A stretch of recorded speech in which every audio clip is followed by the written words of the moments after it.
Well, hello. It's good to be with you on this Tuesday, November 18th. Um, so happy you're here. It's been a full week for me, and it's only Tuesday, but that's good. Always happy to be busy and uh, yeah, be with you guys. Hi, Valerie. Hi, Jared.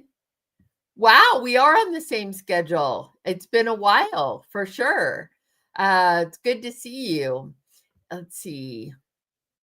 I have to move my comments over a little bit because they got hidden by my mic. There we go. Hi, Allie, Remy, Robin. Good to see you guys. So glad you're all here. Hope you all are well. It's been a good week so far. A couple of new projects coming down the pike. One will be shooting February in the North Carolina area. So I'll let you know more about that in a few days or next week. I can let you know more about it. And we'll need a lot of local hire for that project, and then a lot of really specialty roles for that project. But a breakdown will go out later this week. And so just check my socials and I can let you know when that's gone out. It is a little more niche specialty though. So just know that there's not a ton of roles that are kind of for the main larger demographic. And then, of course, those that are local to the Charlotte area. And that will be a SAG project. And then another project that I'm also excited about, it won't shoot though until later in the spring. It's going to shoot probably about May. And but I'm very excited about it, and it's an episodic, and again I'll tell you more about that as we get more information, but it looks like those two are going forward, and so I'm grateful and happy for that. Yes, Jared, you are pretty special. Yeah, I can echo that. Any projects with kids? Neither of these are young kid centric. The second one I told you about in May is a little more 20s, early 20s, mid 20s, and then older. But yeah, I'll keep you posted. There's several other things kind of brewing, but I don't know when and if they might kind of get a green light. They're putting together their teams and financing and all of that. So just wanted to let you know that. Yeah, so I'm going to get right to the subject tonight because I don't have quite as much time as I normally have. So I want to get going right away. So I did something kind of, I guess you would say it was kind of meta. And I asked AI if my question to AI was, will AI ever replace human actors? And so it was interesting to see the response. And I loved the response. Let me read you the response from, oh, wait, where is it? Okay. So my question was, will AI ever replace human actors? And I asked this to AI. And it says, it is highly unlikely that AI will ever fully replace human actors, which is what we've said and what I truly believe as well. While it continues, while AI is becoming a powerful tool in the entertainment industry, its role is primarily seen as an enhancement to human creativity, not a replacement. So that's, of course, what all of us in the creative space hope for. That's what we hope, that it will be an enhancement, not a replacement. I do think there are certain parts of the industry that may be a little more at risk than actors. For example, I think it's a pretty interesting time as far as writers are concerned. And I think that's like set design, art direction, those kinds of things. But I think it feels to me like writers might be the most vulnerable, but I could be wrong. I'm not a writer. So it'd be interesting to hear from the writers as to their perspective on what's happening with AI. But AI's answer to the question was no. It's unlikely that AI will fully replace human actors. Here's what it said. Experts and industry professionals point to several core reasons why human actors remain irreplaceable. Emotional depth and authenticity, which is exactly right. The essence of great acting is the ability to tap into the human condition. That's what we talk about. That's why each of you as actors are unique, because you bring to the table your own unique set of experiences and life events and your unique take on those events. Two people could go through the same crisis, but come out of it very different. So let's say two people get trapped on an elevator and they both come out of it in the end, but one could say, well, that was really interesting, but I got to know some people that I didn't know before, and they might have a more positive take, where the other person's, oh, that was miserable, and I was scared, and I'm afraid, I'm claustrophobic, and same kind of general experience, but your unique take on that is what's going to make a certain portrayal or viewpoint completely yours and only yours. That's your biggest strength as an actor, as far as bringing that to the table. Let's see, what else? Nuanced emotions rooted in lived experiences. Exactly, that's just what we're saying. AI operates on data platforms and algorithms. It can mimic emotions, but lacks genuine consciousness, empathy. That's a biggie. Empathy and the soul that creates a truly authentic connection with an audience. And that's exactly right. Those are complex emotions and processes that we as humans go through every day, but it's not something that you can pre-program and kind of recreate with data. Let's see. The other one was creativity and spontaneity. Oh, by the way, if you guys have any questions for me tonight, feel free to ask them. I just wanted to dive into this because I thought it was interesting to ask AI about AI and see what the answer was. But if you have any questions that you wanted to ask me tonight, feel free to ask them in the comments. Just write them in the comments. I'll keep an eye. I'll do my best to keep an eye on any questions that come up. Anyway, here, another reason that human actors will remain irreplaceable is creativity and spontaneity. Spontaneity is a biggie.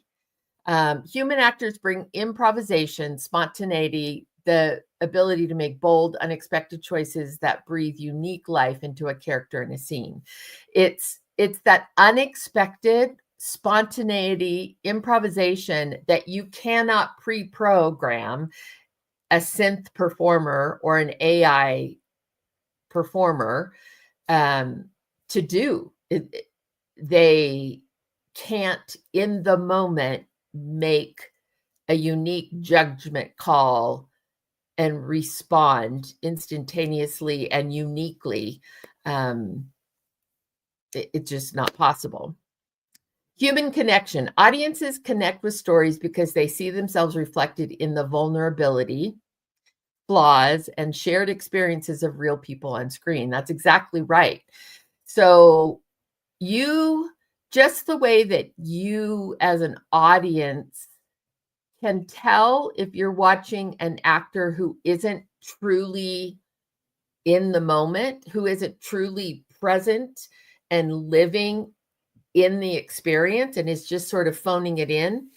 You can also sense when there's no life behind the eyes. There's no humanity in the mannerisms or the subtleties, absolute subtleties of human behavior that are not pre-programmed. Our behavior, our eye movement, our facial expressions are driven in the moment based on the stimulus or the input that we're receiving from something else or someone else or our environment. It's not anything we pre-plan.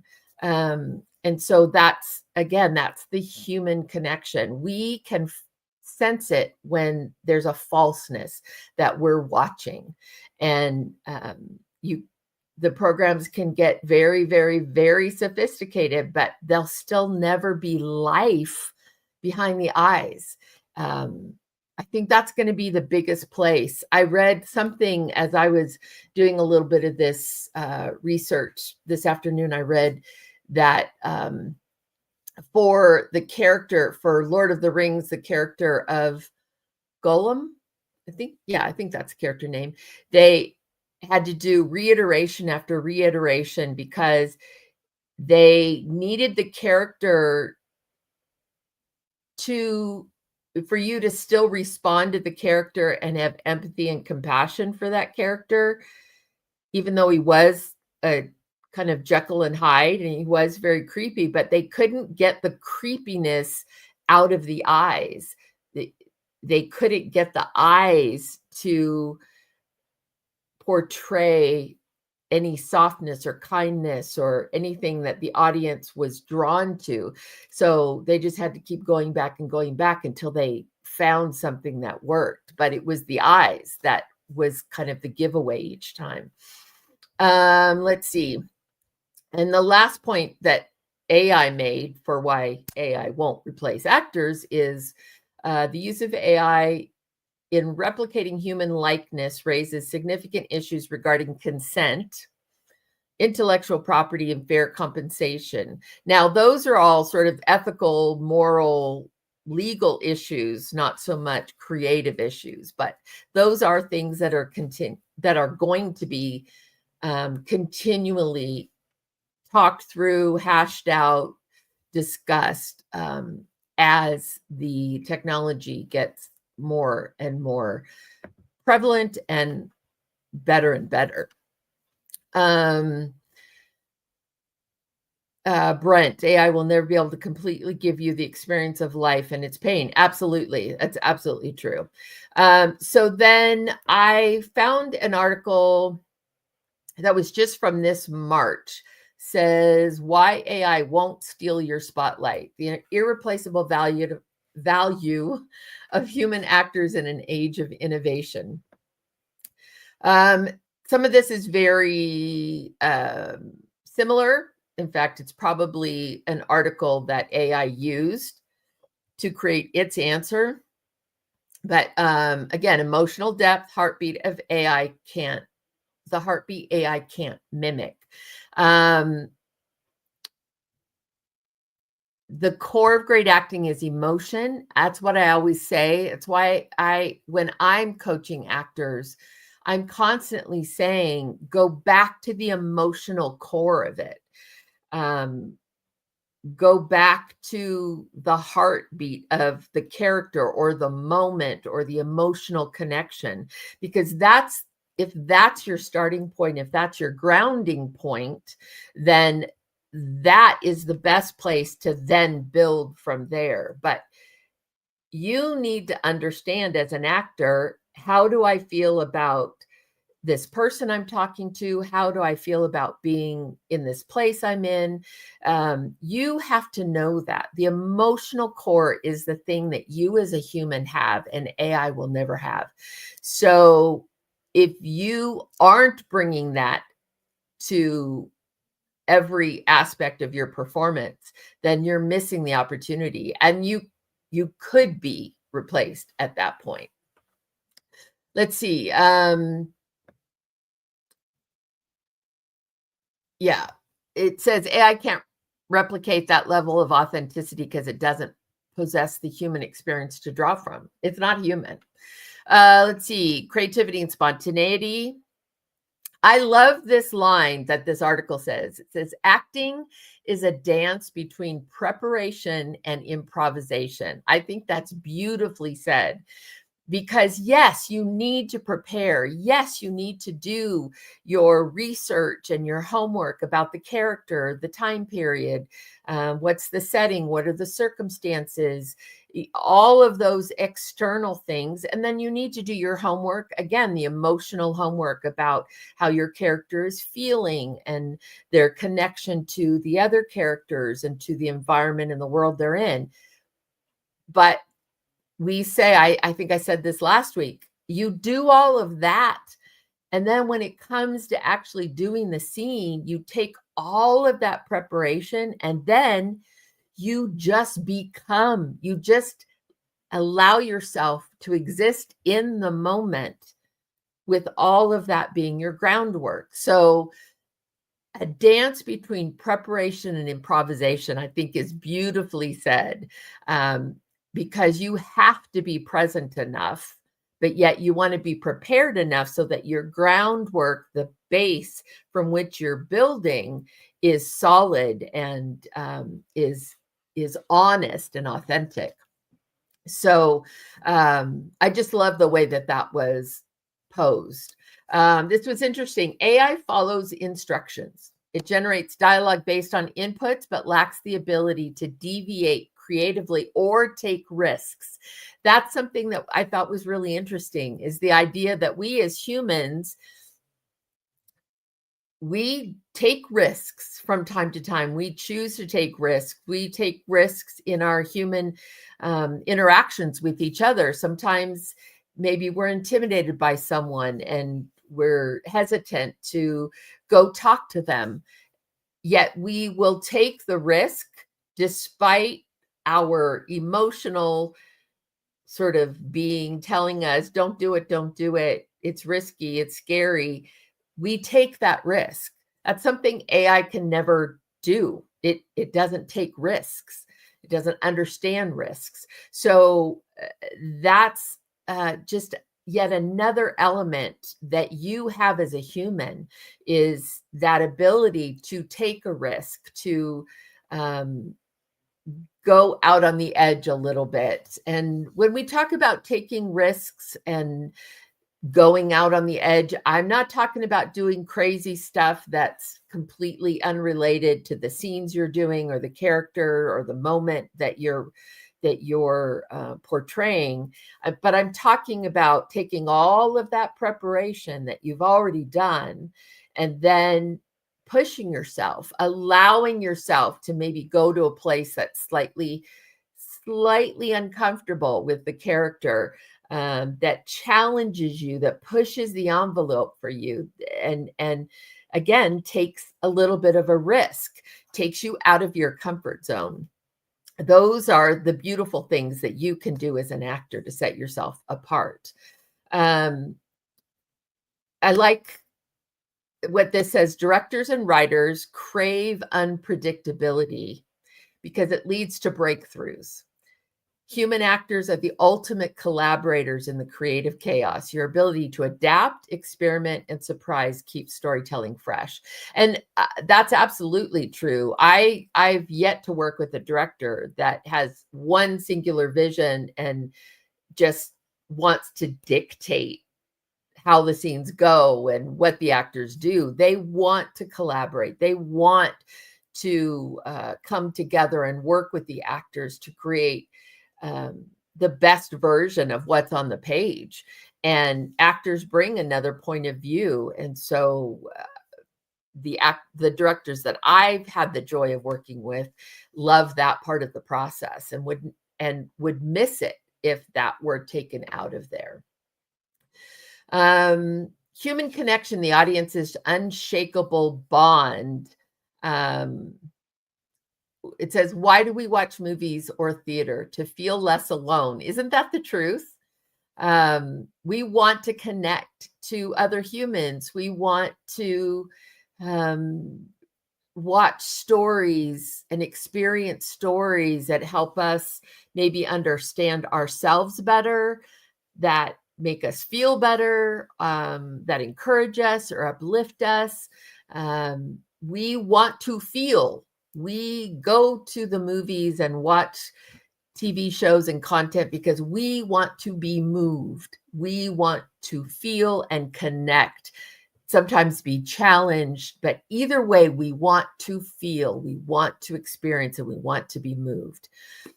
And as I said before, there's a falseness that we can detect, which causes us to not fully engage because it's not safe. Like we know something about this isn't right, it isn't real, it isn't honest, and so we kind of put a little bit of a wall up, a distance, so we aren't fully engaging emotionally with that scene or that story or that actor. But what we want is that connection. Let's see. Technical limitations. AI isn't ready for prime time yet. It says yet. Oh, here's where it was. Yeah.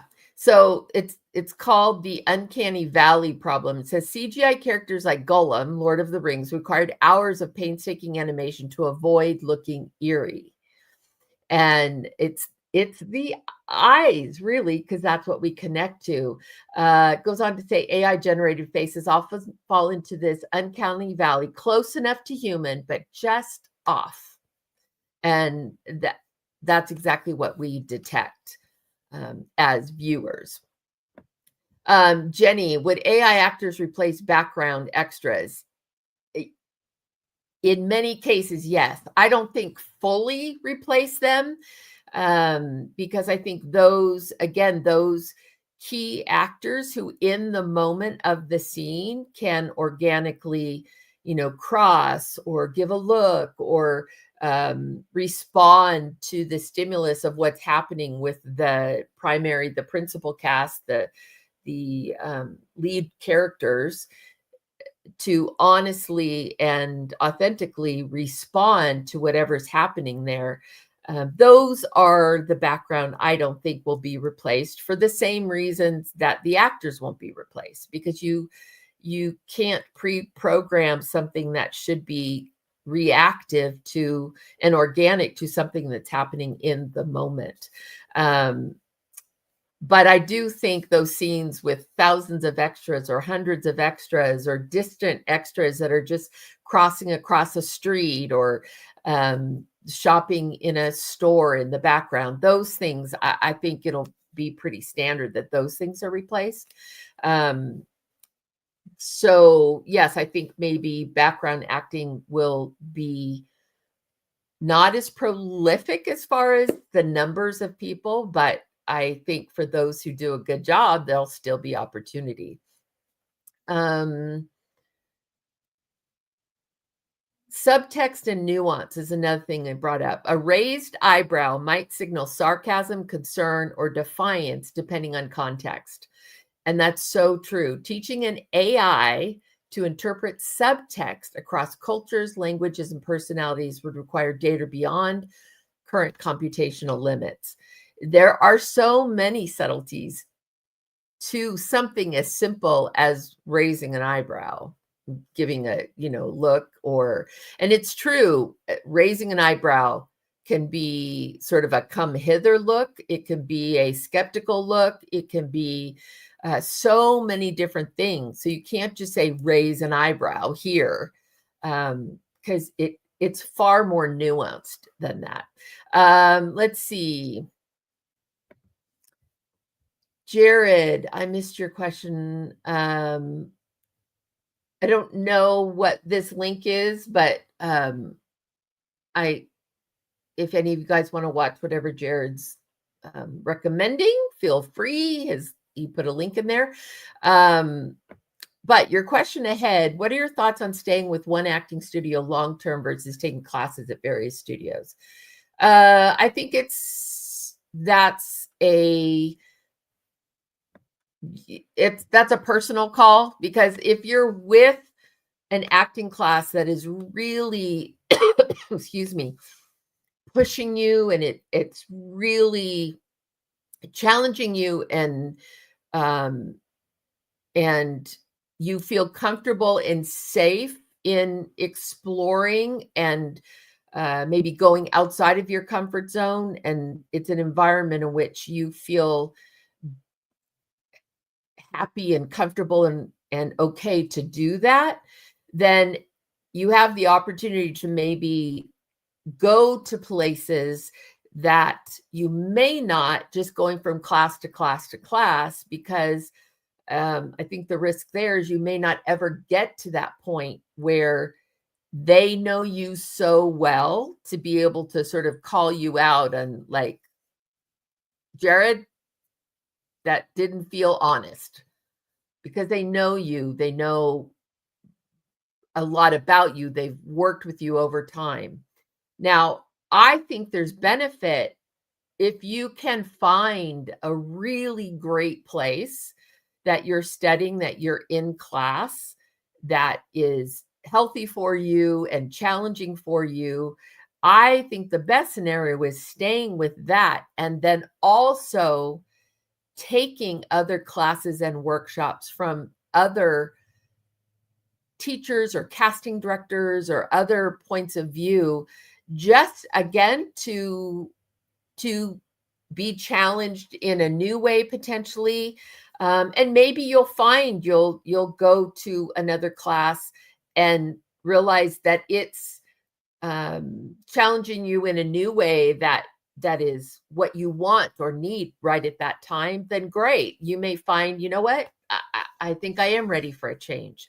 But an idea of purposely kind of just bouncing from one class to another, I just question whether you'll get to the point where you will really allow yourself to be challenged, and whether the teacher and the class can get to know you enough to bring out the very best in you.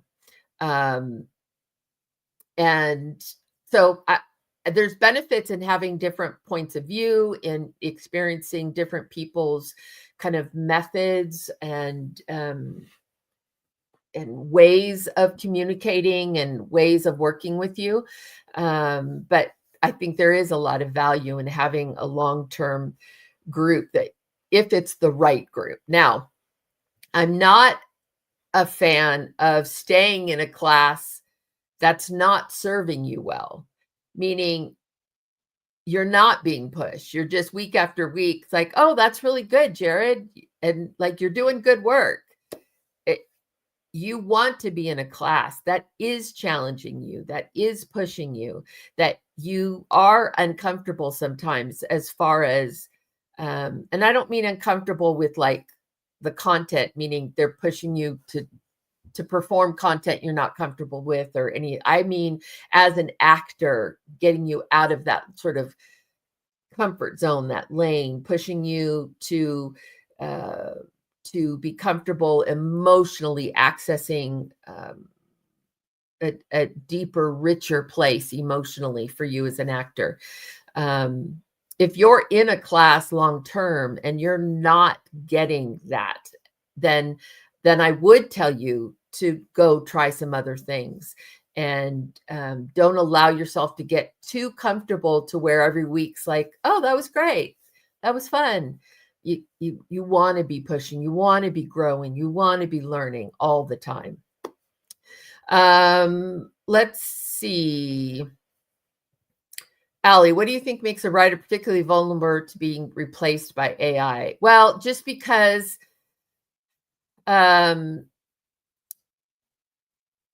there's, I don't think fully replaced by AI. I think that it does take the human nuancing of writing dialogue and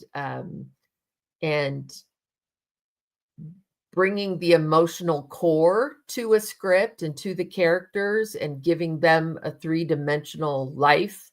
But the early stages of like just crank out a basic script that gets us storyline from A to Z where we need to as a starting point to then work the script. That's the kind of stuff I think is at risk. But I do think that those writers that are really good and are great with dialogue and character development, even if those early sort of broad stroke scripts are being generated through AI, then you want to be that one who takes those scripts and makes them great, takes them from something that's sort of predictable or basic and then makes them great. But I just think, and like short commercial copy, I think can may be replaced by AI pretty easily. Shorter form kinds of things, not so much feature films, but more commercially, industrially, writers in that forum, I think there's more of a challenge. So, oh, Jared says that link is of a casting director auditioning as an AI actor. Okay, well, I'll make sure we take a look at it. That sounds quite intriguing. Let's see. Hi, Emily. Kathy,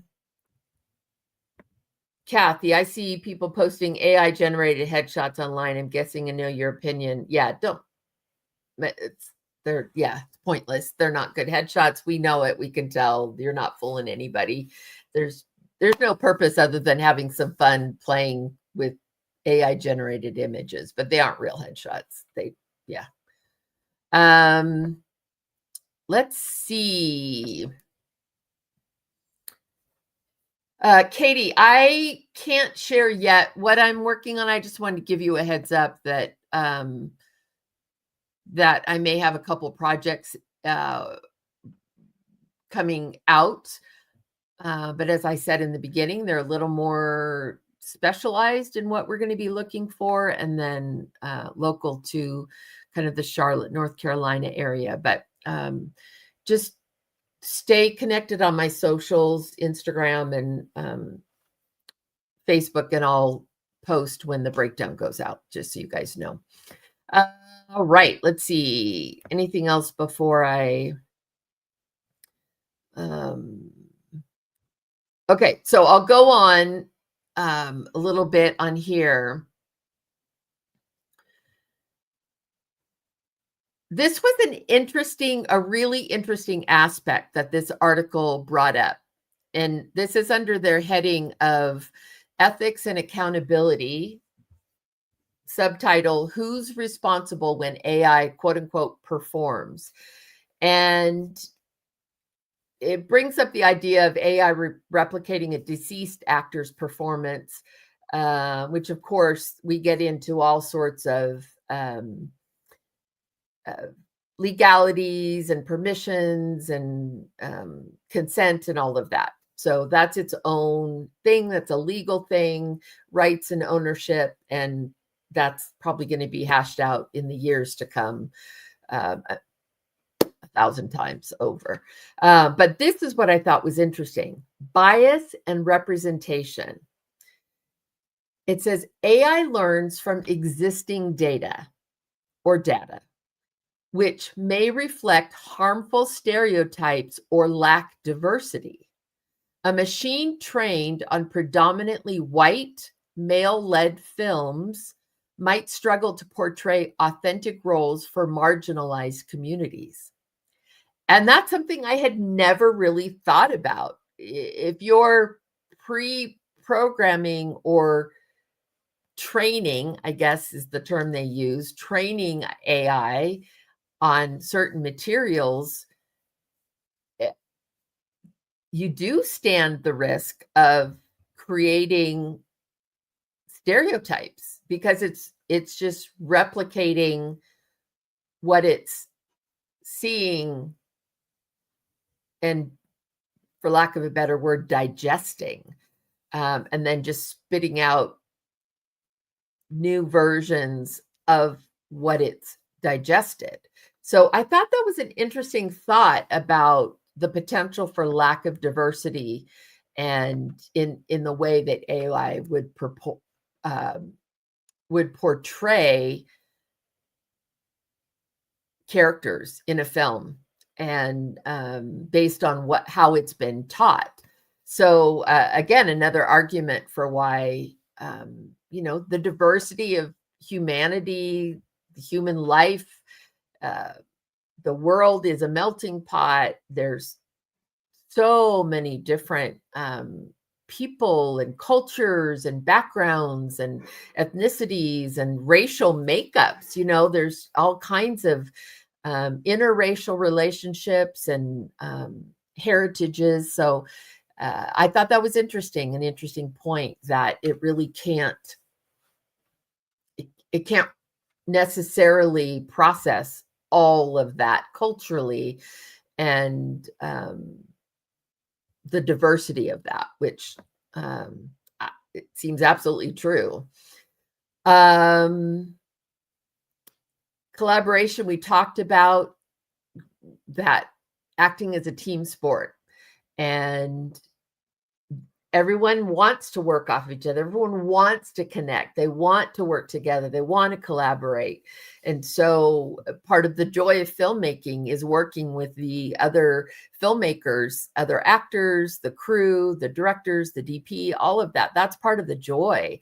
We take that out of it, and that would seem very cold to me. It wouldn't be appealing to me at all.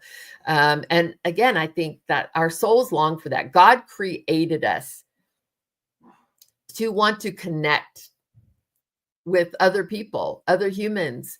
That's ingrained in us, integral to who we are and how God created us. So that's not going to change.